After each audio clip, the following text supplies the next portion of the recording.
Let's Unhinged see. Case Studies, Grocery Store Edition.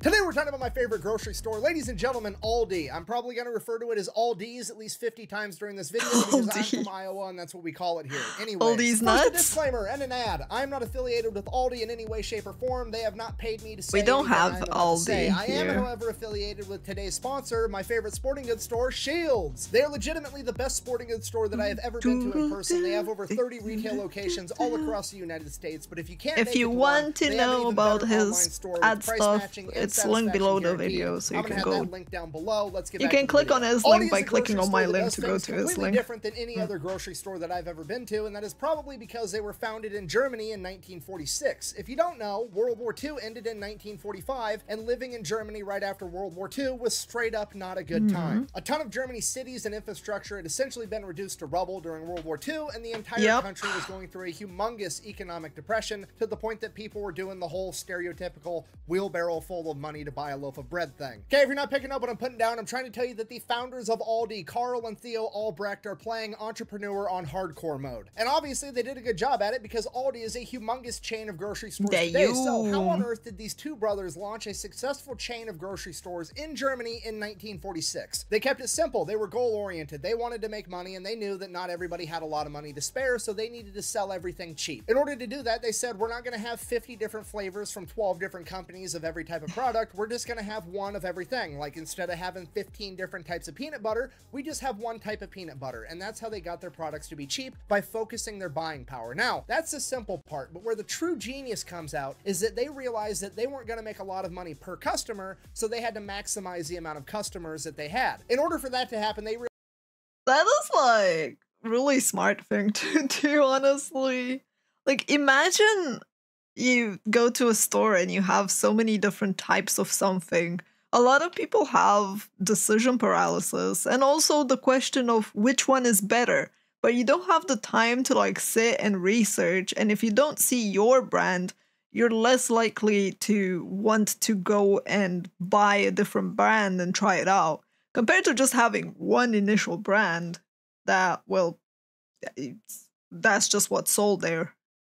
So you just go for that instead of being picky. It's like an interesting decision on the market. I see that a lot in like smaller stores here. You don't get a lot of variety. You just get one type and that's it.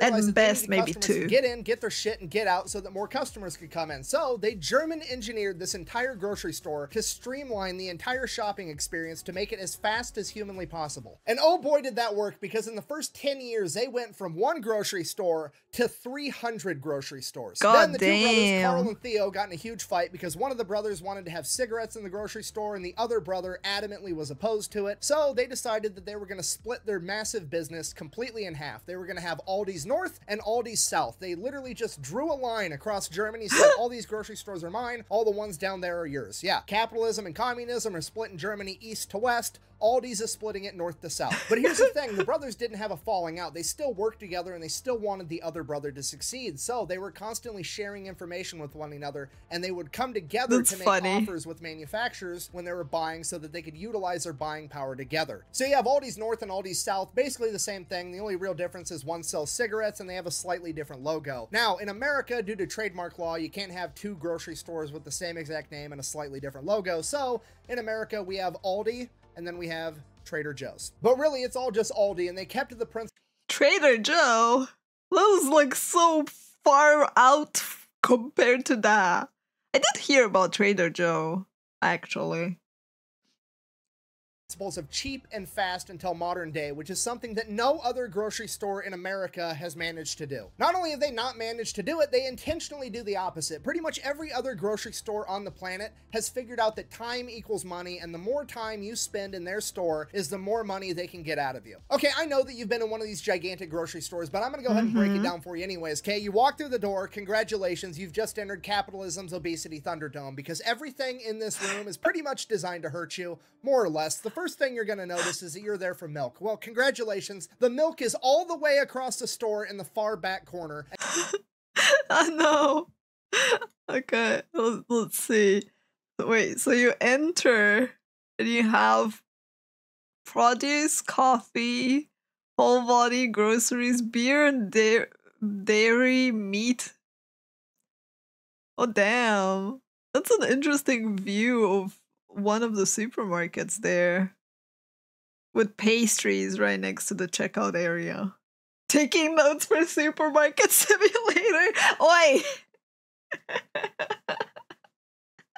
How dare you assume that that's what I'm doing? Good point, though. Honestly, like, I would copy my own supermarket, which I quite like. You have 2 entrances. So if you want only to go for milk, you go towards the back entrance because it's right next to where the milk is. And then you can just beeline to the checkout. All the way across the store in the far back corner, and they stuck it there on purpose because they know you need it, and now you have to walk past every fucking aisle in the store to get to it. And pretty much every single aisle there is full of products where they have hired a psychologist to design boxes with pretty colors to trigger your lizard brain to being like, oh my god, I have to have it. They're trying to get you to buy as much shit as humanly possible on your way to get milk, bread, and eggs. And I know what you're thinking, all those fancy marketing tactics don't work on me. Maybe, but hear me out. Next time you're in there, just do some people watching. You're gonna notice that a portion of the population, their brain can't handle going to a modern grocery store. They turn It doesn't work on me because I'm like, either I know that I'm on a budget, in which case I'm just like looking like, huh? Or the only thing that works on me is sweets because I'm like, ooh, I haven't tried that yet. Let me try it out. Ooh, I haven't tried this one yet. Let me try it out. Because I like tasting different new stuff. Thankfully, my supermarkets don't often bring new stuff. Into zombies. They're pushing their cart, veering side to side. They can't even keep it straight as their head's turning to look at all the different pretty colors. There's people straight up just standing still at a wall of cereal like... as their brain desperately tries to calculate and process all this information regarding what type of Cheerios they need. There's people standing there with 2 different types of ranch in each hand, probably made from the same exact factory with the same exact ingredients, but they have different labels on them from different companies, and they don't know which one is going to be better for them. It's I mean, in their defense, when it comes to picking meat, sometimes you look at the expiration date, you look at how much they put into the package. You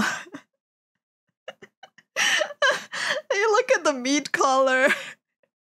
But I do get it. It's actually, it would be really funny to go to a supermarket and observe people for like, I don't know, 15 minutes or something. Would make a fun video.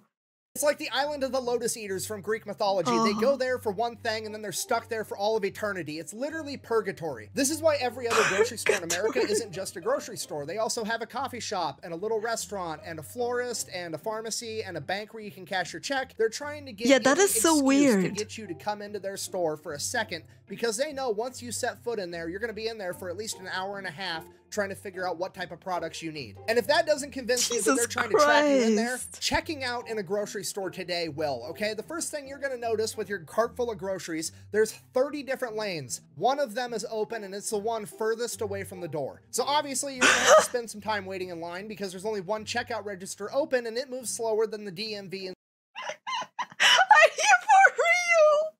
Is this really how it is in America? Jesus Christ.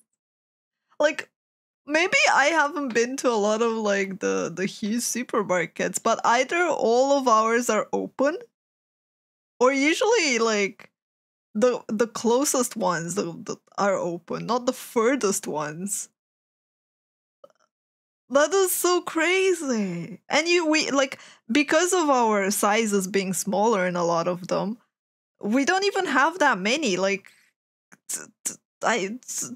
that's industrial level how many checkouts there were in Zootopia. And while you're waiting, you probably couldn't help but notice that there is a mountain of candy on either side of you as they desperately try to make that one last sale. But you avoid temptation and it is now your turn. You're up next. You are getting checked out at the grocery store. You're almost out of here. Ours mostly have well, they used to have condoms, but now they have mostly mints, like gum and mints. Very little candy. There is some candy, but not that much.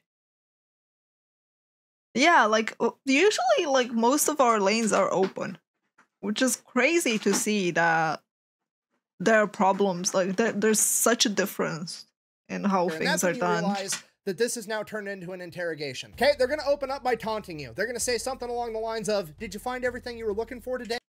Seriously? They ask you that? Mine don't even say good day. Like, I go to the woman or man that's standing and I'm like putting my cart down and they just start scanning, complete mute, like nothing to be said. And then I'm like, oh, good day. And they're like, good day. And that's it. And most they ask me if I have my own bag. But usually, like, yeah, they don't say anything. It's insane. Oh. Hey, sir, they know you found everything you were looking for because you just stood in line that says I found all the shit I needed, but they're gonna go ahead and rub it in your face because they knew it took you forever to figure out which flavor of ranch that you wanted. And just for the record, when I say they're taunting you, I'm not talking about the cashier themselves. They're just doing their job. They're doing what they were told to do. The CEO of the company, on the other hand, is laughing his ass off at you. I was a cashier at a grocery store for 5 years, and in 5 years, 0 people said they didn't find everything they were looking for. Okay, that entire question is just to fuck with you. But this is the portion where they're gonna start playing hardball. They want to harvest as much information as possible. It's going to be like, oh, did you have our fucking little super duper saver card where you spend $800 in groceries and we give you like 12 cents off of a gallon of gas? And you're going to be like, no, I don't. Oh, did you want one? No, I don't, because I know for a fact that as soon as I give you my name, my email address, my address, and my phone number, you're going to turn around and sell it to a data broker, and then I'm going to have robots calling my phone for the next 10 fucking years, because that's exactly why they asked for that information, so they can turn around and sell it. Because there's a total of 0 gigantic superstores that are giving away shit for free, okay? Nothing is ever free. If it's free, it's because you're the product. And then because you have the audacity to tell... If it's free, it's because you're the product. Oof, too real, man. Too freaking real. This is insane, man. This is absolutely insane. Like, we don't have any of that. The most we have is the pharmacies. They always go like, I mean, okay, we have the supermarkets going like, do you have a card for the discounts? Because if you have like a card to the pharmacy or to certain supermarket chains, they give you discounts quite often. Like, products are marked and discounted. But like, oftentimes they don't even ask if you have it or if you want one. You're supposed to be the one that goes like, I have it, use it. Like, you can self-scan it yourself. They don't need to do anything. Which is like, huh? Hearing like people actually talking to you and doing stuff. No wonder people say that Europeans are like not really friendly or chatty. We're just there like, grr, don't talk to me. Don't talk to me. Or my family or my children. Leave me alone. I hear that checkouts are getting removed though, CK. Tell them no, they're going to shame more money out of you. They're going to hit you with the old, did you want to round your total up today for puppies with maggots in their eyes? Really? You're going to hit me with that with a full line of people behind me? For real? Every time we get all the maggots out of a puppy's eyes, we donate it to an orphanage so they have some type of family. Also, by the way, fuck, fine, okay, I'll take the money, whatever. Just give me my groceries, I have to go. Okay, so that's your average grocery store, but Aldi's, on the other hand, is a goddamn masterpiece, okay? Can German engineering win a world war? Absolutely not, but holy fuck can it build a grocery store, because immediately upon approaching Aldi's, you're gonna be like, oh, all the carts are outside. That's fine, I'm gonna go grab one. And as you're walking towards the carts, you see the enormous "We're hiring" banner across the front of the store, and it says that they pay all their employees anywhere between $18.50 and $25 an hour starting rate. So now you're already kind of feeling good because, hey, this company takes care of their employees. Then you get to the shopping carts and you're like, oh shit, you actually have to take a quarter, stick it into this little slot, and unlock it from all the other carts. And at first you're like, oh, that's a really clever idea, because now people are going to put their own carts back so they can keep their quarter. That way... Wait, I thought America did not have that system. The amount of Americans that I've seen say, be confused about our card system where you gotta like put in a coin and saying that you lose the coin, that you don't get your coin, that they don't know how to use it. Only Aldi does this, I say. Yeah, like, I mean, it makes sense because it was a German supermarket chain, right? So... So I guess the people from America that don't know about Aldi or don't visit Aldi don't know about it. I've seen like a lot of people. Every time there are people traveling, they get so confused about our carts. You have that system and you put an equivalent of $1.5. What the heck? Ours is like, I don't know, 10 cents? I mean, you get it back anyway, but like, yeah, even if you were too lazy to go get your money back, it's nothing. They're going to save a bunch of money on labor by not having to have somebody go drag carts in from the parking lot all day long. And that's true, that is part of it, but the other part that you're not thinking about, this is actually an IQ test, you see, because if you're not fucking smart enough to remember to bring a quarter, guess what? You can't really shop here. And that doesn't sound like a big deal, but I'm telling you right now, it's a huge deal, because as soon as you step into Aldi's, you're gonna notice a distinct lack of motherfuckers in the way. Everybody in there is there to get their shit and get out because they have stuff to do. Speaking of which, as soon as you walk into the store to get their shit and get out because they have stuff to do. Speaking of which, is in the way. Everybody in there. By the way, the noise in the background is Shop on the wheel, my cat. Yeah, very efficient. Yeah, this looks like a Lidl. This looks like your average store that we have. There is there to get their shit and get out because they have stuff to do. Speaking of which, as soon as you walk into the store, there's no like grand opening area where you get to like walk down all the other aisles and like weave in and out and do all this bullshit. You walk in, you're in aisle 1. You have to turn left. There's only one way to go. Now all of the traffic is going the same fucking direction. It's engineered to perfection. You walk in the door, you go down aisle 1, you go down aisle 2, you go down aisle 3, you go down aisle 4, and then there's checkout because there's only 4 aisles in Aldi's. It's perfect. Aldi's. Okay, that's a bit different compared to ours because ours, you just go in and then you have, well, it depends on the supermarket, but the biggest one you have like the main lanes and then you split sideways if you want to go into aisles with products marked so you know where to go. So you have like a main road and then signs saying to the left is booze, to the right is soda, stuff like that. And the little one that I mentioned is just a circle or an oval, actually. You go in and you just like circle around. And in between, like the entire, after every single like shelf, big shelf, you have space in case you want to already go out, right? If you want to like go towards the other place to leave. So it's an oval, but you don't have to route all the way. This is 1/4 the size of your average grocery store, and it only stocks about 1,600 items, and your average grocery store stocks over 30,000 items. And at first you're like, well, that doesn't sound very good, but no, it's actually perfect, because guess what? You need Cheerios? They've got Cheerios, but it's only one type of Cheerios. You don't have people standing in the middle of the aisle, clogging up traffic, taking forever. Grab your Cheerios and keep it moving.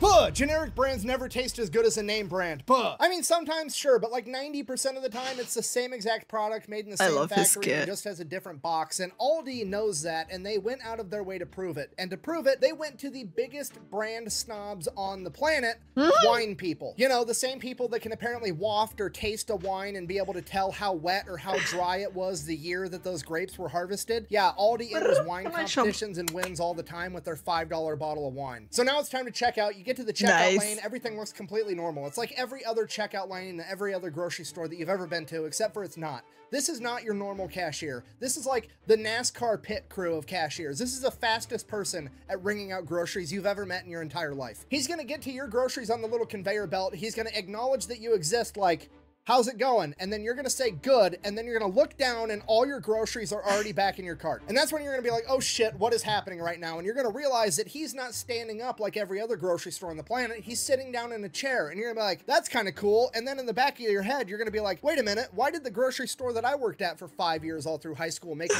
stand up for absolutely no reason? Hi V, give me an answer. I know what you're gonna say.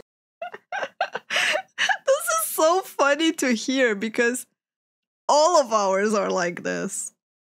Like, all our supermarkets are like this.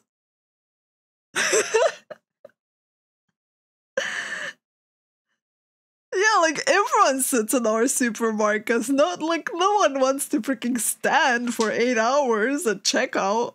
And they move as quickly as possible because the moment you're gone, they can go back to doing whatever the hell they were doing and chillax. You're gonna say because sitting down doesn't look professional, okay? Listen to me. That's fucking dumb. Just because you're making money and working doesn't mean you need to be physically uncomfortable for no fucking reason, okay? Then you're gonna look over at your groceries and you're gonna be like, oh shit, every single box or every single product has like 5 barcodes on it. That way the cashier doesn't have to search around for a barcode. He can just kind of shit whip it across the laser and it's gonna catch it every time. That's how he managed to ring your groceries up at the speed of light. And that's interesting. Ours don't have that. At least not the ones that I visited. They just have one side, but usually, you know, when they pick it up, they see it and they know where it is. So it's pretty fast. And the cashier is going to give you your total, and it's literally like half of what you were expecting it was going to be, because apparently the front door at Aldi's is a magical portal. Like, half how he managed to ring your groceries up at the speed of light. And then the cashier is going to give you your total, and it's literally like half of what you were ALDI and national average. Jesus Christ. What the? You guys pay $4 as an average on milk? On 2 liters? Gonna be, because apparently the front door at Aldi's is a magical portal that takes you into the past where groceries used to be cheap. So then you grab your cart full of groceries, walk off to the side, there's a huge counter with a bunch of boxes. You put your groceries in the boxes, put them in your cart, take that shit out to your car, and you're done. You went through the entire store, you went through every aisle, and got through checkout in literally less than 10 minutes. It's amazing. So yeah, that's Aldi's entire MO. Be fast and be cheap, and it works out amazing. They're the only grocery store in the country that I'm aware of that is just trying to be a grocery store. What are be fast and be cheap, bruh. Like, that's like... That is honestly such European mentality in a way, because, like, we just want our shit done. And like, clients usually want to get away from you. And employees want you to get away from them. So everyone's like, just don't talk to me. No, we're antisocial. Cat, behave. Stop destroying my desk. What do? They sell groceries. They don't have a pharmacist. They don't have a florist. They don't have a bank where you can cash your check. They don't even have a customer service counter, and you can't call them. They don't take phone calls from the public. You guys have a customer service counter in your supermarkets?